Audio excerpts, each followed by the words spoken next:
इसी बीच राजस्थान कर्मचारी चयन बोर्ड के अध्यक्ष और सचिव एक ट्वीट करते हैं जिसमें सूचना सहायक भर्ती परीक्षा में जो आपत्ति लगाई गई थी छात्रों ने उस बुक के जो पेज में कुछ एडिटेड या उसमें वो फर्जी कुछ कर दिया था, फर्जीवाड़ा कर दिया। उसको लेकर काफी हंगामा मचा हुआ। राजस्थान कर्मचारी चयन बोर्ड कह रहा है कि हम इसमें ताबड़तोड़ कार्रवाई करेंगे, हम इसको बख्शेंगे नहीं, ये कैसे इन्होंने फर्जी कर दिया, ये अपराध की श्रेणी में आते हैं, हमारे बर्दाश्त नहीं होगी। लेकिन यही राजस्थान कर्मचारी चयन बोर्ड के अध्यक्ष कोर्ट में जाकर कहते हैं कि हमारे प्रश्न पत्र में 10% तक गलतियां हो सकती हैं, हम स्वीकार करते हैं। वो 10% गलतियों के लिए क्या वो अपराध की श्रेणी में नहीं आता? क्या उसमें आपको जुर्माना नहीं लगता उन पेपर सेटर पर, उन एक्सपर्ट कमेटी पर? लेकिन वहां पर चुप रहेंगे क्योंकि वहां पर वो उन्हीं के हितैषी हैं। ऐसा क्या कारण है उनके ये हितैषी बने हुए? ये सवाल इतिहास हमेशा पूछेगा कि आप छात्र एक छोटी सी गलती कर देता है उसके लिए आप अपराध की श्रेणी में उन पर कार्रवाई करने को आतुर हो जाते हैं, लेकिन आप 10% तक गलतियां उस पेपर सेटर एक्सपर्ट कमेटी की उनकी गलतियों पर आप खामोश क्यों रहते हैं? आप बोलते क्यों नहीं, कार्रवाई करने को आतुर क्यों नहीं होते? ये हमेशा इतिहास सवाल पूछेगा। क्योंकि 10% गलती स्वीकार कैसे है राजस्थान कर्मचारी चयन बोर्ड को? आज राजस्थान का 14 लाख 20 लाख युवा बेरोजगार आपसे पूछ रहा है, क्या कर्मचारी चयन बोर्ड के अध्यक्ष जवाब देंगे? बिल्कुल भी नहीं देंगे, मौन धारण किए रहते हैं।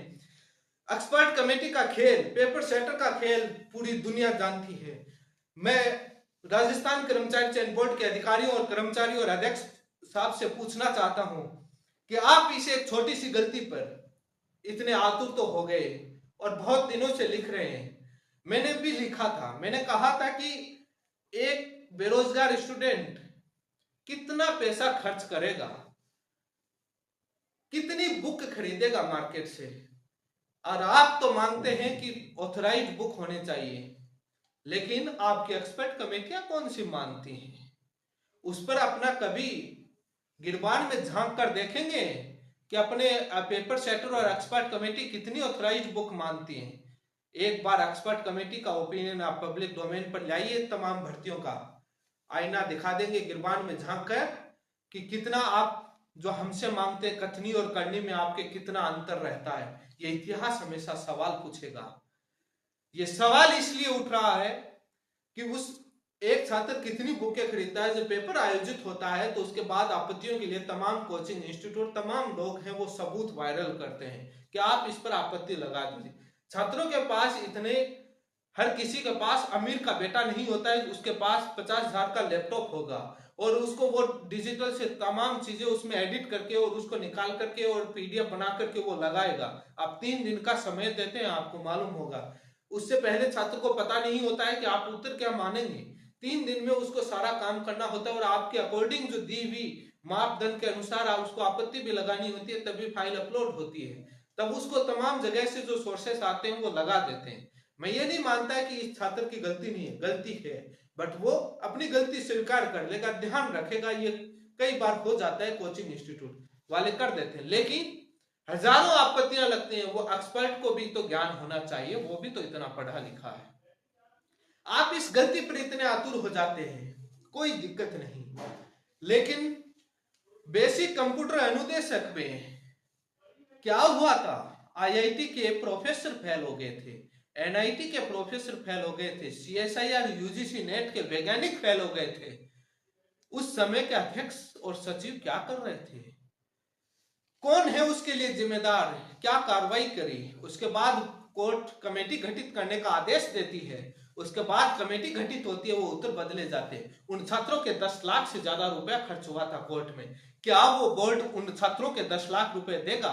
क्या उन अपराध की श्रेणी मानते हुए और सजा और प्रावधान के साथ उन पेपर सेटर और एक्सपर्ट कमेटियों पर कार्रवाई करेगा? उनसे पैसा लेकर के उन छात्रों को देगा हर्जाने के रूप में कि आपका हमने इतना ज्यादा नुकसान किया, हम आपको हर्जाना देंगे?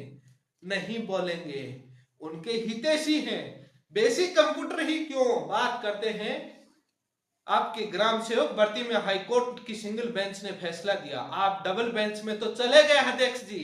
राजस्थान कर्मचारी चयन बोर्ड डबल बेंच में तो चला गया। कोर्ट ने कहा कि जिस प्रश्न को उत्तर देकर आपने दिया है उसका सबूत तो लाइए। सबूत पेश नहीं कर पाई ये राजस्थान कर्मचारी चयन बोर्ड। मेरा चैलेंज है कि एक बार राजस्थान कर्मचारी चयन बोर्ड के अधिकारी, लीगल टीम उस हाईकोर्ट के फैसले को तो पढ़ लेते। इतना बेशरम नहीं होना चाहिए था, कम से कम एक बार फैसले को देखते कि कोर्ट ने किस बेसिस पर कहा है। जनता के टैक्स के पैसे से कोर्ट में केस लड़ते हैं आप, सरकार का पैसा है, जनता के टैक्स का पैसा है, आपकी जेब से नहीं लगा, इसलिए आप डबल बेंच में अपील कर देते हैं, गलतियों को स्वीकार नहीं करते। एक बार उसको पढ़िए। जो कमेटी ने कहा कि इसका आंसर ये है, उस आंसर को कोर्ट में सबूत के तौर पर पेश नहीं कर पाई, उस बुक का पेज नहीं दिखा पाई और आप डबल बेंच लेकर चले गए। कितना बेशरम बनोगे, इन छात्रों के लाखों रुपए खर्च करवाओगे। एक ही नहीं, अनेक भर्तियों के मैं आपको देता हूं। पीटीआई भर्ती का आपके स्क्रीन पर है, आप देख रहे हैं। पीटीआई भर्ती में एक्सपर्ट कमेटी कहती है कि इसका आंसर सी नहीं ए होना चाहिए और फाइनल आंसर आप सी कर रहे हैं। एक्सपर्ट कमेटी का ओपिनियन नहीं मांग रहे। क्या इसकी जांच करेंगे, उन पर खिलाफ और जुर्माने का प्रावधान, और जो छात्रों के पैसे कोर्ट में खर्च हो रहे हैं उनका जुर्माना देंगे? और क्या उनको सीआरपीसी की, आईपीसी की धाराओं के तहत उन पेपर सेटर और एक्सपर्ट कमेटियों पर मुकदमा दर्ज करवाएंगे? ब्लैक लिस्ट तक नहीं कर पाते आप। अब बात आती है इसके अलावा दूसरी भर्तियों पर। पशुधन सहायक भर्ती का माजरा तो पूरे राजस्थान ने देखा है।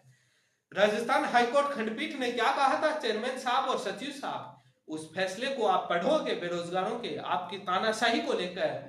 उस राजस्थान कर्मचारी चयन बोर्ड के उस समय के अध्यक्ष और सचिव किस प्रकार से माफी मांग, उनके जो तरफ से जो वकील थे माफी मांग रहे थे, लेकिन आपकी जेब से कौन सा पैसा लग रहा था? आप तो पहुंच गए सुप्रीम कोर्ट, सुप्रीम कोर्ट से खारिज हो गए, आपके क्या जेब से पैसा लग रहा था? पहुंच गए रिव्यू पिटीशन लेकर, आपका अधिकार है, हम इसको बात को डिनाई नहीं कर रहे, लेकिन आखिर आपको मजबूर होकर उस फैसले को मानना पड़ा। उन छात्रों की जिंदगियां बर्बाद हो गई, आपकी गलतियों की वजह से उनको 12 महीने के बाद नौकरी से निकलना पड़ा। उसका जिम्मेदार कौन? जो उसके उनका मानसिक रूप से जो शोषण हुआ, और जो छात्र कोर्ट में लड़ रहे थे, लाखों रुपए खर्च हुए।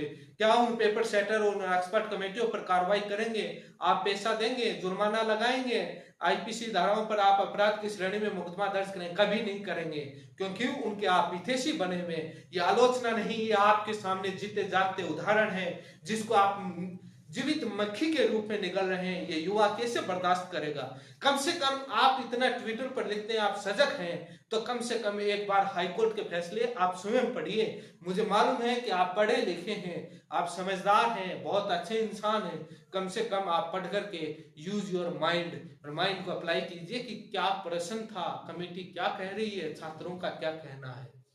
लेकिन नहीं करेंगे, क्योंकि इनको तो सुर्खियों में आना है, सरकार को खुश करना है कि हम बहुत सही कर रहे हैं, छात्र हमारे साथ खिलवाड़ कर रहे हैं। इनको तो सुर्खियों में आना है, अखबार में बड़े बड़े अक्षरों में छपना है। वो कंप्यूटर अनुदेशक वाले आज भी लिख रहे हैं उन प्रश्नों के उत्तर। वो रीजनिंग का प्रश्न है, अध्यक्ष साहब एक बार आप तो कर्नल रहे और वो एक आरएस सचिव साहब रहे, आरएस अधिकारी हैं, आपने भी रीजनिंग सोल्व करी है, वाई आप क्यों कंप्यूटर एक्सपर्ट कमेटियों पर छोड़ रहे हैं? एक बार उस रीजनिंग वाले प्रश्न को सोल्व करके अपना सॉल्यूशन ट्विटर पर डालिए साहब, हम देखें कि एक्सपर्ट कमेटी गलत थी या आप सही है। ये तो रीजनिंग का प्रश्न है, इसमें एक्सपर्ट कमेटी क्या जरूरत? आप भी आरएस बनकर आए और आप भी लेफ्टिनेंट कर्नल या जो भी रहे आप रहे हैं, तो आप इतना तो कर ही सकते हैं। रीजनिंग का प्रश्न सामान्य, इसमें तो कोई टेक्नोलॉजी का प्रश्न नहीं है, लेकिन नहीं करके दिखाएंगे वो प्रश्न आप कभी भी, ये मुझे मालूम है। आप जीके का प्रश्न पूछते हैं, जिन जीके के प्रश्न को लेकर कोर्ट में जाते हैं, जो अन्य प्रश्न होते हैं, जब आपको इसका मालूम है, आप सामान्य ज्ञान के प्रश्न पूछते हैं, तो आपको सामान्य ज्ञान का नॉलेज रखते हैं। आप एक बार वो सवाल खुद ही पढ़ लिया करें कि छात्र क्या कह रहे हैं, छात्रों के सबूत क्या है। जवाब नहीं देंगे, मुझे मालूम है। कई बातों को लेकर आज भी इतिहास, ये राजस्थान का बेरोजगार युवा सवाल पूछ रहा है, तानाशाही करनी है, सुर्खियों में आना है। तमाम कितने ही भर्तियों के फैसले गिनाऊं मैं, जहां पर इनके कितनी कितनी बड़ी गलतियां जो सामने आई हैं, जहां पर इनको बोलने के लिए मजबूर नहीं रहते, जहां गिर जाते हैं वहां जाके कोर्ट में कह देते हैं, 10% तो गलतियां हो ही सकती हैं, तो आप वो 10% की जो गलतियां हैं वो छात्रों को बोनस के रूप में दे दीजिए कि आप 10% की गलतियां हमारे साथ हो सकती हैं, हम कर सकते हैं। आपको 5% गलती का बोनस दिया जाता है, उन छात्रों का भविष्य क्यों बर्बाद किया जाता है? उस 1% की वजह से छात्रों का भविष्य बर्बाद हो जाता है, उसके लिए जिम्मेदार कौन है? ये राजस्थान का बेरोजगार युवा आपसे सवाल पूछ रहा है, लेकिन नहीं देंगे। बेसिक कंप्यूटर अनुदेशक में लाखों रुपए खर्च हुए, पशुधन सहायक भर्ती में लाखों रुपए खर्च हुए, ग्राम सेवक भर्ती में लाखों रुपए खर्च कर रहे हैं, लेकिन सवाल पूछ रहे हैं कि उसका लाखों रुपए का हर्जाना क्या एक्सपर्ट कमेटी और पेपर सेटर से आप दिलवाएंगे? क्या आप उन पर मुकदमा दर्ज करवाएंगे? क्या उनकी सफाई लेंगे, जनता के सामने रखेंगे? कभी नहीं रखेंगे, क्योंकि राजस्थान कर्मचारी चयन बोर्ड ही नहीं, आरपीएससी या तमाम एजेंसियां जो भारत की हैं उनके पक्ष में रहती हैं। ऐसा क्या राज है? इसकी भी जांच होनी चाहिए कि इनको निष्पक्ष होने की बजाय ये पेपर सेटर और एक्सपर्ट कमेटियों को बचाने के पक्ष में रहती हैं। क्यों इन छात्रों का भविष्य खिलवाड़ करना चाहते हैं? ये इतिहास हमेशा पूछेगा।